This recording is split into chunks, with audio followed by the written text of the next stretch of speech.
ውድ የኢትዮ ሜዳ ቤተሰቦች የምርጥ ገጾች ዝግጅታችን ተጀምሯል።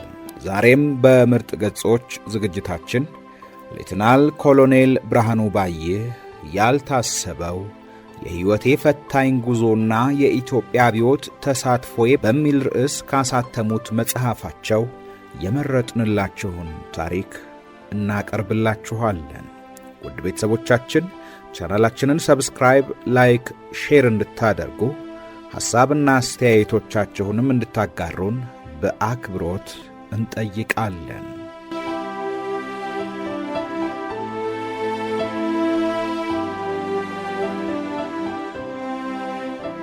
ክፍል 23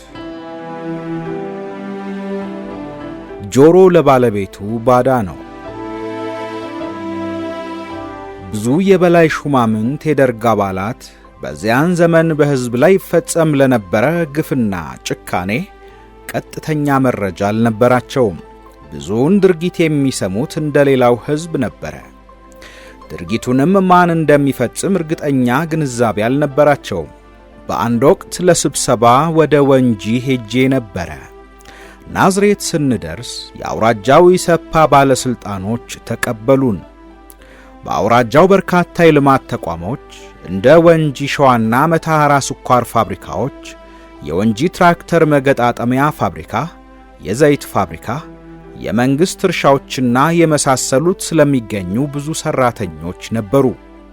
በመሆኑም በርካታ የሠራተኛ ማኅበር መሪዎች የኢሰፓ ማዕከላዊ ኮሚቴ አባል ሆነዋል። እነርሱ ናቸው የተቀበሉኝ። በእነርሱ ታጅቤ ወደ ወንጂ አመራው። ወንጂ ስንደርስ ሠራተኛው ተሰልፎ ደማቅ አቀባበል አደረገልን። ጥሩ ማረፊያ ቤት አረፍን። ስብሰባውም ደማቅ በሆነ ሁኔታ ተከናወነ።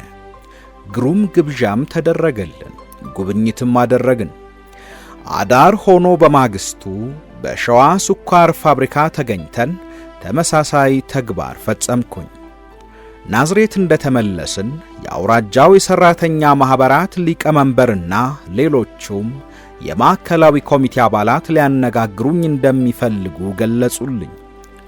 እኔም የሚሉትን ለመስማት ዝግጁ መሆኔን ነገርኳቸው። እርሶ የፓርቲያችን ከፍተኛ አካል አባል ስለሆኑና ወደኛ ስለተላኩ በጣም ጥሩ አጋጣሚ ነው የሆነልን። ስለ ሁለት ጉዳዮች ነው ልናነጋግረው የፈለግነው። አንደኛው ስለ ቶርቸር ማሰቃየት ነው። ብዙ ሰው እየተሰቃየ ነው። እናንተ የምትሰሙ አይመስልንም። ብትሰሙ ግን አንድ ነገር ታደርጉ ነበር። በጥርጣሬ የሚያዝ ሰው ሁሉ በግርፋት፣ በድብደባ ብዙ ስቃይ ይደርስበታል። በዚህም አያበቃም። በኤሌክትሪክ ያቃጥሏቸዋል። ብልታቸው ላይ ጠርሙስ እያሰሩ እያንጠለጠሉ የሚያኮሏሿቸው ብዙ ናቸው። ውስጥ እግራቸውን ገልብጠው ይገርፏቸዋል። ብዙ ሰዎች ሽባ ሆነዋል። ሕዝቡ በጣም ተማሯል። ይሄ ለአብዮቱም አደገኛ ነው። በአዲስ አበባ ከተማ ሌላ ወሬ የለም። በስቃይ ብዛት የሚሞቱ አሉ። እንደሚባለው መርማሪዎቹ ጤነኛ አይደሉም። ማሰቃየቱ ሱስ ሆኖባቸዋል ይባላል አለ የምስራቅ ሸዋ አስተዳዳሪ። ሌሎችም ጨማመሩበት። ይሄን ስሰማ አንድ ጊዜ ባለቤቴ የነገረችኝ ትዝ አለኝ። ዛሬ አንድ ልጅ ቢሮ የመጥቶ ነበረ። ታስሮ የነበረ ወጣት ነው። ዕድሜው በ25 እና በ30 ዓመት መካከል ይሆናል። በጣም ያሳዝናል። የመጣሁት የጓድ ብርሃኑ ባለቤት መሆኑን ስለሰማሁና እርሳቸው ጥሩ ሰው መሆናቸውን ስለማውቅ እርሶንም ጥሩ ደግ ሰው ናቸው ስላሉኝ የኔን ብቻ ሳይሆን የብዙ ሰው ሮሮ ልነግሮት ነው። ለጓድ ብርሃኑ እንዲነግሯቸውና አንድ ነገር እንዲያደርጉ። እኔ ማዕከላዊ ምርመራ ባልሰራሁት ሥራ በጥርጣሬ ታስሬ ነበረ። ያደረሱብኝን ስቃይ መዘርዘር አልፈልግም። መፈጠሬን የሚያስጠላ ነው። የምነግሮት መበላሸቴን ብቻ ነው። በብልቴ ላይ ጠርሙስ እያንጠለጠሉ በዚህ ዕድሜ አኮላሽተውኛል። ሚስት ላገባም ሆነ ልጅ ልወልድ አልችልም። ከእንግዲህ እኔ ሙት ነኝ ሲለኝ እምባዬ መጣ። ላቆመው አልቻልኩም። ለእኔ አያልቅሱልኝ። ለሌሎች ወደፊት እንደኔ ለሚሆኑት አሁን በዚህ ሰዓት በስቃይ ላይ ላሉት፣ በመኮላሸት ላይ ላሉት ያልቅሱ አለኝ። እንዴት? ለምንድነው እንዲህ የሚያደርጉት ስለው መርማሪዎቹ ሱስ ሆኖባቸዋል። ካላሰቃዩ ደም ካልሸተታቸው ያሳብዳቸዋል። ስለዚህ በውድቅት ሌሊት ሰክረው እየመጡ ሲገርፉ ሲያኮላሹ ያድራሉ። አሁን ፈሪ አድርገውኛል። ጥላዬን አላምነውም። እንደገና መጥተው የሚወስዱኝ እየመሰለኝ በቁሜ ባንናለሁ እና አደራውን ለጓድ ብርሃኑ ነግረው አንድ ነገር ያድርጉ። በየሰዓቱ በየደቂቃው ወጣቱ እየተኮላሸ ነው። አገሪቱን ትውልድ አልባ ሊያደርጓት ነው አለኝና ብዙ አስለቀሰኝ። ምንም ላደርግለት አልቻልኩም። ለማጽናናት ለማበረታታት ሞከርኩኝ። ግን የኔ ነገር አክትሟል። ሙት በድን ነኝ። ለሌሎቹ ነው አሁን የማስቸግሮት ብሎኝ ሄደ አለች። የዚህ አይነት ወሬ አልፎ አልፎ ብሰማም እንደዚህ በሰፊው የሚፈጸም አይመስለኝም ነበር። በተለይ ያስደነገጠኝ መርማሪዎቹ ሱስ ሆኖባቸዋል የሚባለው ነገር ነበር። በጣም አዘንኩኝ። ምን ማድረግ እንደምችል አሰብኩኝ። ያለው መንገድ የደህንነት ሚኒስትሩን ማነጋገር ነበር። በመሆኑም በማግስቱ ሳገኘው የሰማሁትን ሁሉ በስሜት ነገርኩት። ሚኒስትሩ ግን ምንም አልተሰማውም። ሰው ያጋንናል። በርግጥ መርማሪዎቹ ሱስ አለባቸው። ሰው ይጎዳሉ። እኛም ተቸግረናል። ደም ካልሸተታቸው ካልገረፉ እንደ እብድ ያደርጋቸዋል አለኝ ረጋ ብሎ። እንዲያውም ከፈገግታ ጋር ቀልድ የምናወራ ይመስላል። ለምን አታባርራቸውም ስለው በጣም ጎበዝ መርማሪዎች ናቸው ብሎ ሳይጨርስ አቋረጥኩትና የቱ ላይ ነው ጉብዝናቸው? ስለሚገርፉ፣ ስለሚያሰቃዩ፣ ስለሚያኮላሹ ነው? ጎበዝ መርማሪ በጥበብ ከወንጀለኛው የበለጠ የተራቀቀ እውነቱን በዱላ ሳይሆን በጥበብ የሚደርስበት ነው። በግድ ደብድቦ አስፈርቦ ማቅረብ ማንም ሊያደርገው ይችል የለም እንዴ? ይሄን ለማድረግ የሚያስፈልገው ነገር ጉብዝና ሳይሆን ጭካኔ ነው። ለመሆኑ በግድ በስቃይ የተገኘ ኑዛዜ እውነት መሆኑ በምን ይታወቃል? ስንቱ ነው ከስቃይ ለመዳን ጽፎ ያቀረቡለትን የሚፈርመው? አልኩት በንዴት። ማንኛውም አገር በዚህ ነው የሚሰራው። እኛ አልፈጠርነውም። እስራኤሎችም፣ ጀርመኖችም፣ እንግሊዞች፣ አሜሪካኖች ናቸው ያስተማሩን። አለዚያ ወንጀለኛ መያዝና ማስረጃ ማግኘት አይቻልም አለኝና ተስፋ ቆረጥኩኝ። በዚህ አይነት ለመንግስቱ ብነግረውም ምንም ውጤት እንደማይገኝ ገባኝ። ያው የደህንነቱን ሚኒስትር ይጠይቀዋል፣ ይሄንኑ መልስ ይሰጠዋል። እንዲያውም መንግስቱ ሳያውቅ አይቀርም። መረጃው ብዙ ነው። ስለሆነም ጉዳዩን በዚህ ተውኩት።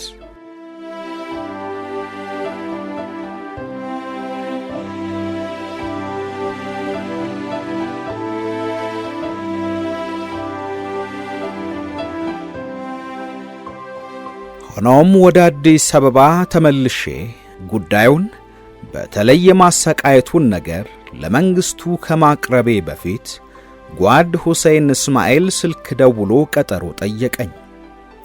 ከቻለ ወዲያው እንዲመጣ ነገርኩትና መጣ። ጓድ ሁሴን የድሬዳዋ ልጅ ነው። የሶማሌ ብሔረሰብ ተወላጅ ነው። መምህር ሆኖ ብዙ ስለሰራና ብዙ ቦታ ስለዞረ በተለይ የአማራው ባህል የተዋሃደው ይመስላል።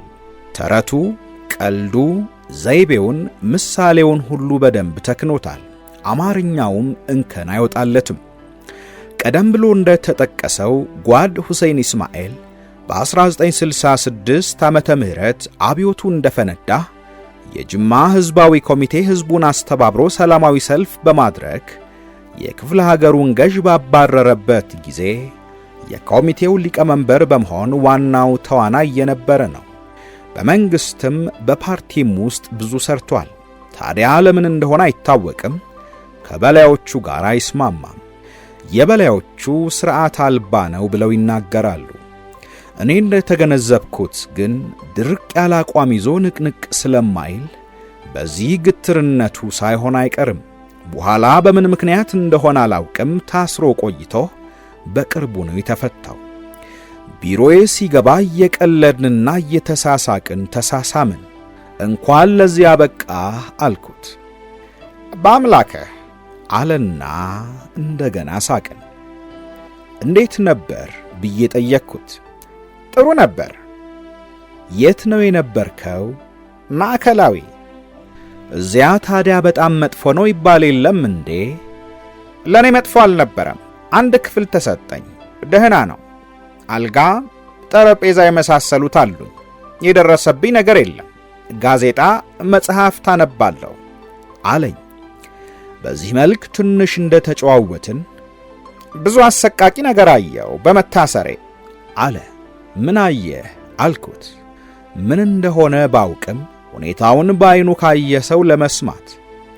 የቶርቸር ነገር አይነሳ።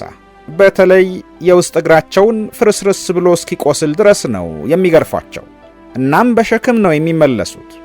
ታዲያ የሚገርምህ ነገር ሌሎቹ እስረኞች ወዲያው ደጋግፈው የተደረደረ አጠና አለ እዚያ ላይ ያስኬዷቸዋል። በቁስሉ? አዎ። አለዚያ እግራቸው ይቆረጣል።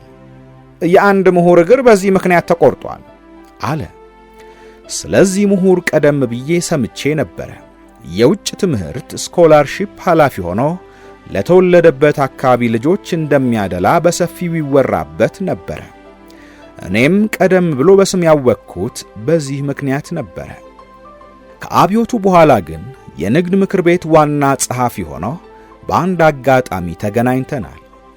ለፓርቲው ምስረታ ዝግጅት ሲደረግ እኔ የኤግዚቢሽን ኮሚቴ ሊቀመንበር ሆኜ የኤግዚቢሽኑን ስፍራ ለማየት ሲሄድ ከተቀበሉኝና ገለጻ ካደረጉልኝ ሰዎች እሱ አንዱ ነበረ። የነጋዴዎች ምክር ቤት ስል የነጋዴዎች ምክር ቤት አይደለም የንግድ ምክር ቤት ነው ብሎ አርሞኝ ነበረ። እንዴት? ምን ሆነ ብዬ ጠየቅኩት ጓድ ሁሴን እስማኤልን። እግሩ ተቀዷል አለኝ። ምን ማለት ነው? እግር እንዴት ይቀደዳል? ከግርፋቱ ብዛትና እንደ ሌሎቹ በአጠናው ላይ ይሄድ አይመስለኝም። እናም በእግሩ መካከል ስጋው ተከፍቶ መሬቱ ይታያል። አጥንቶቹ ብቻ ናቸው ያሉት ማለት ነው አለኝ። በጣም ዘገነነኝ። የሰማሁትን ማመን አቃተኝ። ናዝሬት በወንጂ ጓዶች የተሰጠኝን መልእክት ቶሎ ለመንግስቱ አድርሼ የማሰቃየቱን ተግባር ማስቆም እንዳለብኝ ወሰንኩኝ። በመሆኑም ጓድ ሁሴንን ከሸኘሁት በኋላ ሊቀመንበሩ ብቻውን መሆኑን አረጋግጬ ወደ ቢሮ ሄድኩኝ። ከናዝሬት ጓዶችም ከጓድ ሁሴንም የሰማሁትን ሁሉ ነገርኩት። መንግስቱ ምንም ባለመደነቁና ምንም ስሜት ባለማሳየቱ በጣም ገረመኝ። መጀመሪያ ለይስሙላ ሁኔታውን እንደማያውቅ ለመምሰል ሞከረ። እኔ ሁኔታውን በስሜትና በንዴት ጭምር ስገልጽለት ግን እሱም ውስጡን ተናዶ ኖሯል። በመሆኑም እቅጩን ለመናገር ስሜቱ አስገደደው። እናንተ እኮ የነሱንም ችግር አታውቁላቸው። ቶርች ካልተደረጉ አይናገሩም። ቶርች ተደርገውም ምንም ሳያወጡ የሚሞቱ አሉ አለኝና ተስፋ ቆርጬ ወደ ቢሮዬ ተመለስኩኝ። በጣም የሚገርመው ደግሞ በማግስቱ ከደህንነት ሚኒስትሩ ከጓድ ተስፋዬ ወልደ ስላሴ ጋር ስንገናኝ እኛ ምን እናድርግ? ግራ ገብቶናል። ቶርች ታደርጋላችሁ እየተባለን እየተከሰስን ነው አለኝ። ሰውየው እንደነገረው በአሽሙር ሲገልጽልኝ ነው። ስቄ ትቼው ሄድኩኝ።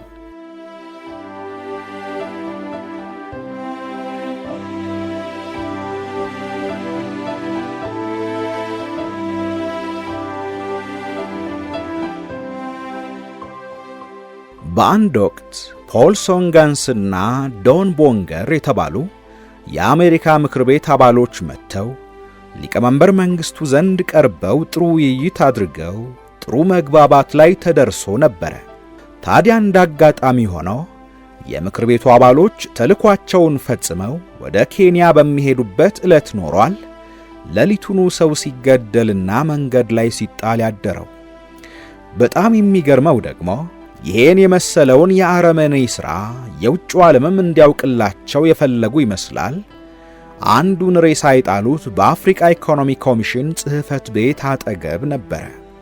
የአሜሪካ ኤምባሲ ጠዋት በጉዳዩ ደርሶበት ልዑካኑን በአዲስ አበባ መንገዶች እያዘዋወረ የወደቁትን አስክሬኖች አሳይቷቸዋል።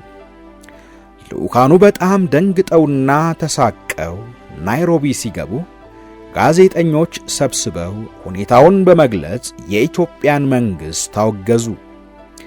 እኔ የሰማሁት ውግዘቱ በእንግሊዝ ሬዲዮ ጣቢያ በቢቢሲ ሲገለጽ ነበረ። ከዚያም ከተለያዩ የዜና አውታሮች የተላለፉትን የቴሌክስ ዜናዎች አነበብኩኝ። መጀመሪያ ያላመንኩም ነበር። እንዴት ሊሆን ይችላል? ኢህአፓ የገደላቸው ሊሆኑ ይችላሉ እንጂ መንግስት ወይም አብዮታውያን ይሄን አያደርጉም ብዬ ነበር። የአሜሪካ ምክር ቤት አባላትም የሰጡት መግለጫ ለተንኮል የተነገረ ውሸት መሰለኝ። እንደዚያ በጥሩ መግባባት ተልኳቸውን ጨርሰው ሄደው እንዴት እንዲሁ አሻሉ ብዬም ታዝቢያቸው ነበር። በኋላ ግን ነገሩ እውነት መሆኑን ስሰማ ደነገጥኩኝ። ማን ነው እንዲህ የሚያደርገው? እንዴት እንዲህ ይሆናል እያልኩ ብጠይቅ መልስ የሚሰጠኝ የለም። ሁሉም አላውቅም ነው የሚለው። ከጥቂት ጊዜ በኋላ ግን ነገሩ ግልጽ እየሆነ ሄደ። በየቀበሌው የኢህአፓ አባላትና ደጋፊ ናቸው የሚባሉ በብዛት እየታሰሩ ብዙ ስቃይ እንደሚደርስባቸውና የሚገደሉም እንዳሉ ይወራል፣ ይሰማል። በከተማውም በገጠሩም በደርግ ውስጥም ሳይቀር ፍርሃት ሰፈነ። ሕግና ሕጋዊነት ጠፋ። ማን ማንን እንደሚያስር እንደሚያሰቃይና እንደሚገድል አይታወቅም። ሕግ አልባነት ሰፍኗል። አንዳንድ ጊዜ እንዲያውም የተያዙት ኢህአፓዎች የፊጥኝ እየታሰሩ ቀይ ሽብር ይፋፋምብኝ የሚል ወረቀት እየተለጠፈባቸው በቴሌቪዥን እየቀረቡ ይታዩና እርምጃ እንደተወሰደባቸው ይገለጽ ነበር። ቀደም ሲል ሬሳ በየመንገዱ ተጥሎ እንደተገኘ ዜናውን የምትነግረኝ ብዙውን ጊዜ ባለቤቴ አልጋነሽ ነበረች። ወደ ሥራ ስገባ ስለ ሁኔታው ጠይቃለሁ። ሌሎች የደርግ አባላትም እንደኔ ሁሉ በመደነቅና በስጋት ወሬውን መስማታቸውን ይነግሩኛል እንጂ ማንም ስለ ሁኔታው አውቃለሁ የሚል አይገኝም።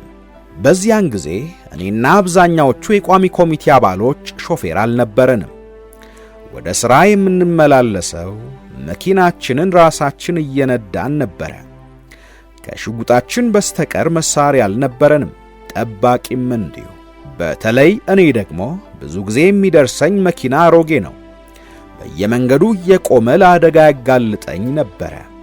እንደ ሌሎቹ ተቆጥቼ ወይም ተሻምቼ ደህና መኪና ለመያዝ ጊዜውም ዝንባሌውም አልነበረኝም። ታዲያ ኢህአፓ ያንን ሁሉ አብዮተኛ የሕዝባዊ ድርጅቶችንና የቀበሌ መሪዎችን ስትገድል እንዴት አንድ እንኳን የደርግ አባል አልገደለችም ብዬ በመገረም ስጠይቅ የማገኘው ሁለት መልስ ነበረ። አንደኛ፣ የደርግ አባሎች ወታደሮች ናቸው፣ አጃቢና ጠባቂም አላቸው፣ ኃይለኛ መሳሪያም ታጥቀዋል በማለት እንደሚፈሩ። ሁለተኛም፣ የደርግን ደጋፊዎች ከጨረሱና ደርግን ብቻውን ካስቀሩት በኋላ አባላቱን እጁን እያያዙ ለሕዝብ ፍርድ እንደሚያቀርቡ የወጠኑ መሆናቸውን ነበረ።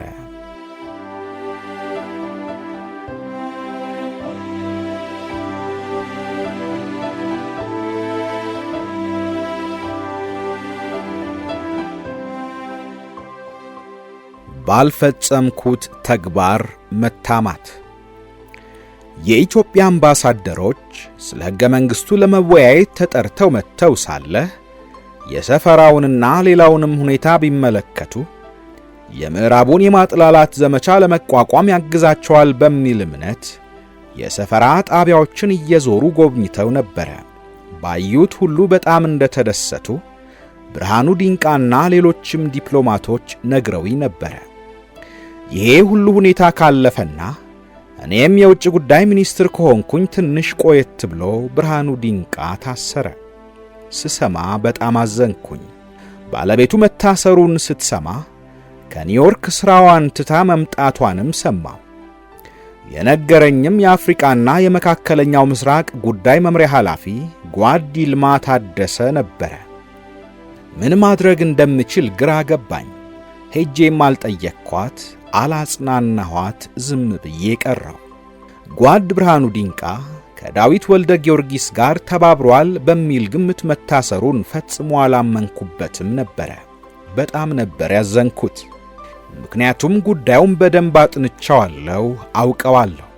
ጓድ ብርሃኑንም ለብዙ ዓመታት ነው የማውቀው።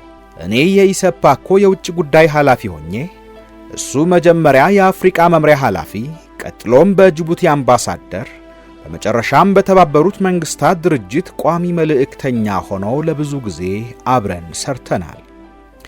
በተለይም ጅቡቲ አምባሳደር በነበረበት ጊዜ የሁለቱ አገሮች ግንኙነት ገና ለጋና አስቸጋሪ ስለነበረ በቅርበት እየተመካከርን ሰርተናል። በመሆኑም ከምወዳቸው ከማከብራቸውና ከምጠይቃቸው ማለት አድሃሪ ወዘተ እያሉ ሊያጠፏቸው ከሚፈልጉ ሰዎች ከምከላከላቸው ነባር ዲፕሎማቶች አንዱ ነው። ኒውዮርክ አምባሳደር ሆኖ በችሎታውና በተግባቢነቱ ኢትዮጵያም በዓለም አቀፍ የፖለቲካው መድረክ በተለይም በአፍሪካ በሦስተኛው ዓለምና በሶሻሊስቱ ዓለም ለሕዝቦች ነጻነትና እኩልነት በምታደርገው ይፋና ግንባር ቀደም ትግል ምክንያት ተሰሚነቷ እንዲጎላ ባበረከተው ከፍ ያለ ተግባር ይታወቃል። በተደጋጋሚ 3 ጊዜ በየዓመቱ የድርጅቱ የቅኝ ግዛት አስወጋጅ የ24ቱ ኮሚቴ ኦፍ 24 ኢትዮጵያ ሊቀመንበር ሆኖ እንድትመረጥ በማድረግ ኮሚቴውን ለመምራት በቅቶ ነበረ። ጓድ ብርሃኑ ዲንቃ በሦስተኛ የኮሚቴው ሊቀመንበርነት ዘመኑ ነበር የታሰረው። የታሰረበት ምክንያት ታሪኩ ረዥም ነው። 2 ዓመት ያህል በኋላም ከእስር ሲፈታ በጣም ተደስቼ ከባለቤቴ ጋር ወደ ቤቱ ሄድን። እንኳን ደስ ያለ ብለነው ተሳስመን ባለቤቱንም እንኳን ደስ ያለሽ ስንላት በአምላካችሁ ብትልም ቅሬታ እንዳለባት ያስታውቃል። እንዴት ነበር ብዬ ጠየቅኩት። የኔ ጥሩ ነበር፣ ምንም የደረሰብኝ ነገር የለም። አንድ ክፍል ለብቻ ያለችኝ፣ መጽሐፍ አነባለሁ፣ ሬዲዮ ሰማለሁ፣ በክብር ነው የያዙኝ አለኝ። ሌሎቹስ? ጓድ ዘገየ አስፋው በጣም አርጅቷል፣ ሽበት ብቻ ሆኗል። ግን በጣም ጎበዝ ነው። ሽመና ይሰራል። ምንጣፍ ነው ታዲያ የሚሰራው። ብዙ አይወጣም፣ ከሰው አይገናኝም፣ ከሰው አይነጋገርም። ከኔ ጋርም ሰላምታ ብቻ ነው የምንለዋወጠው። እናም እሱም ደህና ነው፣ ብቻውን ነው ያለው፣ ምንጣፍ ሲሰራ ይውላል አለኝ። ዘገየና እኔ ሕግ ትምህርት ቤት አንድ ክፍል ነበርን። ኦሮሞ ነው፣ ዝምተኛ ስለሆነ ከሰላምታ ባለፈ ብዙም ቅርበት አልነበረንም። በአብዮቱ ዋዜማ መሬት ይዞታ ሚኒስቴር ይሠራ ስለነበረ ስለ መሬት ይዞታ ለደርግ ገለጻ ካደረጉ ባለሙያዎች አንዱ ነው። ከዚያ በኋላ ህቡ የፖለቲካ ድርጅቶች ተሰባስበው የሕዝብ ድርጅት ጉዳይ ጊዜያዊ ጽሕፈት ቤት ተቋቁሞ ከደርግ ጋር ተባብረው በሚሰሩበት ጊዜ ምናልባት በኢጫት የኢትዮጵያ ጭቁኖች አብዮታዊ ትግል ወይም በመኢሶን መላው ኢትዮጵያ ሶሻሊስት ንቅናቄ አቅራቢነት ሳይሆን አይቀርም የግብርና ሚኒስትር ሆነ። ከዚያ በኋላ ደስ ብሎት ተግቶ ይሠራ ነበረ። አንድ ቀን እሱና አባብያ አባጆቢር መታሰራቸውን ሰማው። ከአባብያ አባጆቢር ጋርም ሕግ ትምህርት ቤት አብረን ነበርን። ግን እሱ 1 ዓመት ይቀድመኛል። አባብያ የከፋ ጠቅላይ ግዛት ባላባትና ገዥ የነበሩት የአባ ጅፋር የልጅ ልጅ በመሆኑ በጠቅላይ ሚኒስትር እንዳልካቸው የጠቅላይ ግዛቱ ገዥ ሆኖ ተሹሞ ነበረ። በኋላም በአብዮቱ መጀመሪያ ላይ አብዮታዊ ነው ተብሎ በሥራው ላይ ጸንቶ ነበረ። ግን ቀደም ብሎ አባብያ በአንድ በኩል ግራ ቀደም አክራሪ በመሆኑ በሌላ በኩል በእናቴ ፍልስጤም በመሆኔ ኮራለሁ ብሎ በአደባባይ ተናገረ ተብሎ በጅማ ሕዝብ ስለተከሰሰና የአካባቢው ሰላም በሱ ምክንያት ሊናጋ ስለሆነ ከሥራው ተነስቶ ነበረ። አዲስ አበባ ሌላ ሥራ ተሰጥቶት ሲሠራ ነው የታሰረው። እንደተለመደው የደህንነቱን ኃላፊ ሁለቱ የታሰሩበትን ምክንያት ስጠይቀው ከኦነግ ከኦሮሞ ነፃ አውጪ ግንባር ጋር ግንኙነት ሲያደርጉ ተደርሶባቸው እንደሆነ ነገረኝ። መልእክተኛው ከጫካ መጥቶ መገናኘታቸውን ሁለቱም ለመንግሥት ሳይገልጹ ደብቀው ስላስቀሩ የደህንነቱ ክፍል ሁኔታውን ይከታተል ኖሮ እጅ ከፍንጅ ይዟቸዋል። የመንግሥት ባለሥልጣን ሆነው እንደገና ከወንበዴ ጋር ግንኙነት መፍጠራቸው አግባብ አለመሆኑን ብገነዘብም መታሰራቸው ትክክል መስሎ አልታየኝም። ምክንያቱም መልእክት ደረሳቸው ተባለ እንጂ እነርሱ ስለሰጡት መልስ ወይም መልእክቱ ምን እንደሆነና ምን እንዲያደርጉ እንደተጠየቁ ወይም መልእክቱ ቀደም ብለው ግንኙነት የነበራቸው መሆኑን ያመላክት እንደሆነ አልገለጸልኝም። እንዲህ ያለ ሸፈንፈን ያለ የተድበሰበሰ ሁኔታ ሁል ጊዜ ያጠራጥረኛል። ባልተረጋገጠ መረጃ ያለ አግባብ እንደታሰሩ ነበር የተሰማኝ። ብርሃኑ ዲንቃ ስለ እስር ቤቱ ሁኔታ ሲያጫውተን እንዴት ነው ለመሆኑ የታሰርከው ብዬ ጠየቅኩት። አታውቅም እንዴ አንተን ያሳሰርከኝ ብለውኛል እኮ አለኝ በመገረም። ብዙም አልተገረምኩም፣ ነገሩ ቀልድ ስለመሰለኝ። ማን ነው እንዲህ ያለ? እኔ ለምን አሳስርሃለሁ አልኩት። ሰዎች ናቸው የነገሩኝ። አሁን ባትነግረኝ አምኜ ነበር። በዚያው ዳዊት በወሰደው ገንዘብ ምክንያት ነው ያሳሰረህ አሉኝ። ታዲያ ስለሱማ ተነጋግረን ለምን ሪፖርት አላደረክም ብልህ አመራሩን ለማጋጨት አልፈለኩም ስትለኝ አመንኩህ። ማሳሰር ብፈልግ ታዲያ ያን ጊዜውኑ አላሳስርህም ነበረ። ደግሞ እኔ ባሳስርህ ኖሮ አሁን ስትፈታ መጥቻ አልጠይቅህም ነበረ። ጠባዬን የምታውቀው ይመስለኛል። እኔ ማስመሰል አላውቅም። ራሴ አሳስሬ ስትፈታ ደግሞ እንደ ወዳጅ እንኳን አስፈታህ ብዬ አልቀርብህም። ካሳሰርኩህም በግልጽ ነግሬህ ነበር ማደርገው አልኩት። ጓድ ብርሃኑ ስለታሰረበት ዕለት ሲነግረኝ ይገርምሃል ጓድ ብርሃኑ፣ ጓድ ፕሬዝዳንት አስጠሩኝና አነጋገሩኝ።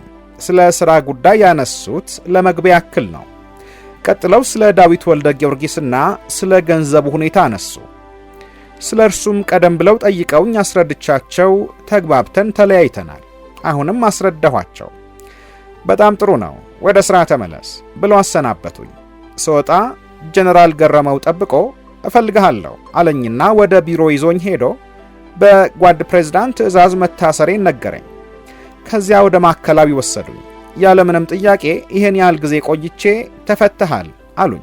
አሁንማ ገባኝ እኮ። ግን የሰዎች ነገር በጣም ይገርማል። ለምንድነው በሐሰት እንዳሳሰርከኝ የነገሩኝ? ለምንድነው ካንተ ጋር ሊያጣሉኝ የፈለጉት አለኝ።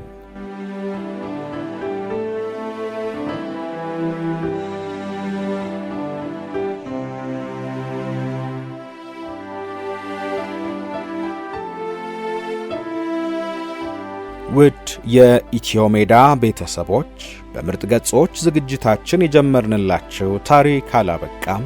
ክፍል 24ን በቀጣይ ይዘንላችሁ እንቀርባለን።